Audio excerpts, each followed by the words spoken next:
ॐ नमो भगवते वासुदेवाय कृष्णाय वासुदेवाय हरये परमात्मने प्रणतः क्लेशनाशाय गोविन्दाय नमो नमः। नारायणं नमस्कृत्य नरं चैव नरोत्तमं देवीं सरस्वतीं व्यासं ततो जयमुदीरयते। अथ पञ्चविंशोऽध्यायः। शौनक उवाच कपिलस्तत्त्वसंख्यातः भगवानात्ममायया जातः स्वयमजः साक्षादात्मप्रज्ञप्तये नृणाम् न यस्य भस्मणः पुंसां वरिमणः सर्वयोगिनां विश्रुतो श्रुतदेवस्य भूरि तृप्यन्ति मे शवः यद्यद् विधत्ते भगवान् स्वच्छन्दात्मात्ममायया तानि मे श्रद्धदानस्य कीर्तन्यान्यनुकीर्तय। सूत उवाच द्वैपायनसखस्त्वेवं मैत्रेयो भगवांस्तथा प्राहेदं विदुरं प्रीत अन्वीक्षिक्यां प्रचोदितः। मैत्रेय उवाच पितरि प्रस्थितेरण्यं मातुः प्रियचिकीर्षया तस्मिन् बिन्दुसरे वात्स्यति भगवान् कपिलः किल तमासीनामकर्माणं तत्त्वमार्गार्गदर्शनं स्वसुतं देवहूत्याय धातुः संस्मरति वचः। देवहूतिरुवाच निर्भिन्नानितरां भूमन् न सादिन्द्रियतर्षणात् येन सम्भाव्यमानेन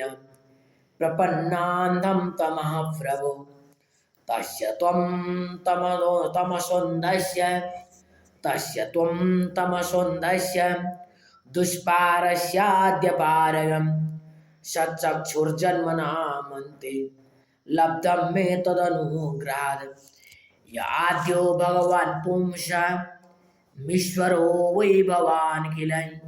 लोकस्य तमसान्धस्य चक्षुः सूर्यैवोदितः।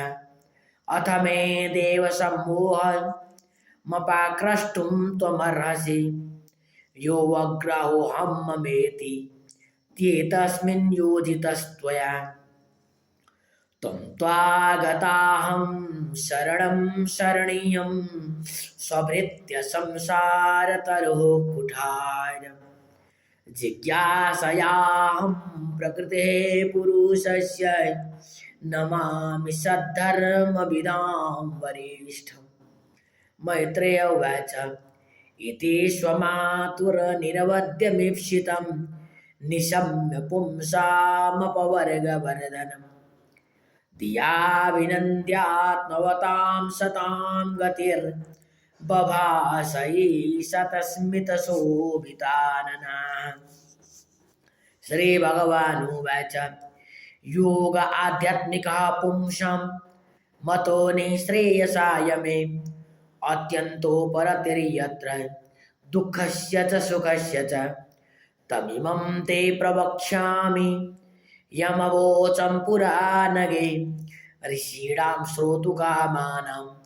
योगं सर्वाङ्गनैपुणं चेता खल्वस्य बन्धाय मुक्तये चात्मनो मतं गुणेषु सक्तं बन्धाय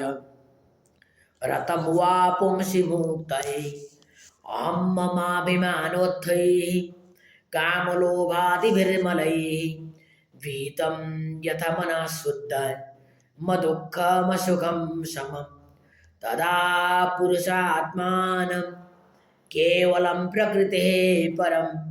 निरन्तरं स्वयं ज्योति रणीमानमखण्डितं ज्ञानवैराग्ययुक्तेन भक्तियुक्तेन चात्मना परिपश्यत्युदासीनं प्रकृतिं च हतोजसं न युज्यमानया भक्त्या भगवत्यखिलात्मनि सदृशोऽस्ति शिवः पन्था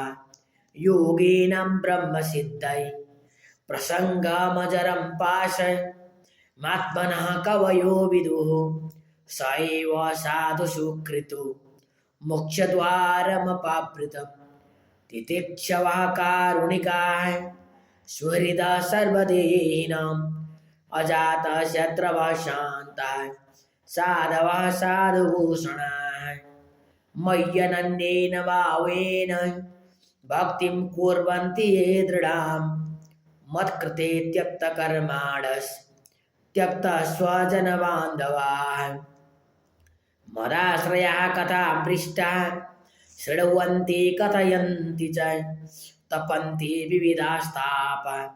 नैतान्मद्गतचेतसः तयेते साधवः साध्वी सर्वसङ्गविवर्जिताः सङ्गस्ते स्वतते प्रार्थ्य सङ्गदोषहराहि मे सतां प्रसाङ्गान् मम वीर्यसंविदो भवन्ति हृत्कर्णरसायनः कथाः तचोषणादास्वपवर्गवर्त्मनि श्रद्धारतिर्भक्तिरनुक्रमिष्यति भक्त्या पुमाञ्जात विराग इन्द्रियात् दृष्टा श्रुतान्मद्रचनानुचिन्तय चित्तस्य यत्तो ग्रहणे योगयुक्तो यतिष्यते ऋजुभिर्योगमार्गैः असेवयायं प्रकृतिर्गुणानां ज्ञानेन वैराग्यविजृम्भितेन योगेन मय्यर्पितया च भक्त्या मां प्रत्यगात्मानं यावरुन्धे देवहूतिरुवाच काचित् पयुचिता भक्तिः कीदृशी मम गोचरा यया पदं ते निर्वाण मञ्जसान्वास्नवाहं यो योगो भगवद्बाणो निर्वाणात्मं स्वयोदितः कीदृशा कति चाङ्गानि यतस्तत्त्ववबोधनं तदेतन्मे विजानीहि यथाहं मन्दधिर्हरे सुखं बुद्धि यदुर्बोधं योषाववदनुग्राद मैत्रेय उवाच विदित्वार्थं कपिलो मातुरित्थं जातस्नेहो यत्र तन्वाभिजातः तत्त्वाम्नायं यत् प्रवदन्ति साङ्ख्यं प्रुवाच वै भक्तिवितानयोगम् श्रीभगवानुवाच देवानां गुणलिङ्गानां मानोश्रविककर्मणां सत्त्व एवैकमनसो वृत्ति स्वाभाविकी तुया अनिमित्ता भागवती भक्तिः सिद्धिर्गरीयसी जरयत्याशुया कोशं निगीर्णामनलो यथा नैकात्मतां मे स्पृहयन्ति केचिन् मत्पादसेवाभिरता मदीया येऽन्योन्यतो भागवतः प्रसज्य स्वभाजयन्ते मम पौरुषाणि पश्यन्ति ते मे रुचिराढ्यं वसन्तः प्रसन्नवक्त्रारुणलोचनानि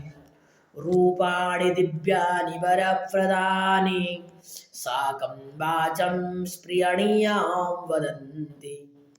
तैर्दर्शनीया वयवैरुदारैः विलासहासेक्षितवामसूक्तैः ऋतात्मनो ऋतप्राणांश भक्तिरनिच्छतो मे गतिमन्वीं प्रयुङ्क्ते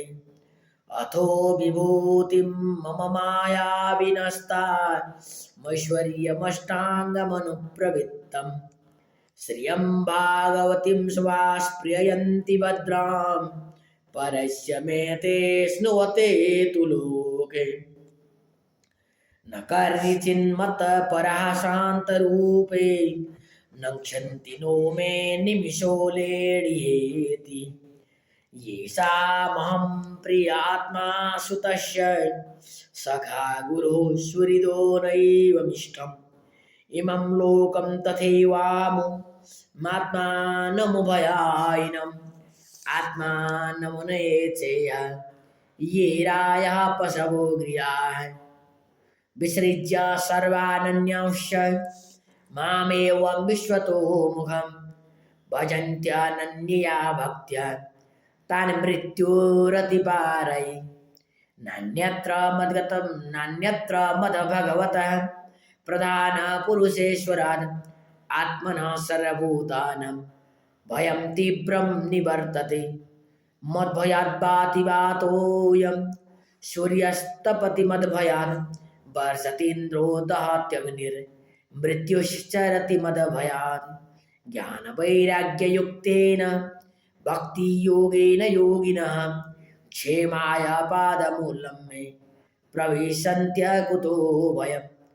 एतावानेव लोकेऽस्मिन् पुंसां निःश्रेयसोदयः तीव्रेण भक्तियोगेन मनोमय्यर्पितं स्थिरम् ओम जय जय श्रीमद्भागवते महापुराणे पारमहंस्यां संहितायां तृतीयस्कन्धे कापिलीयोपाख्याने पंचविंशोऽध्यायः।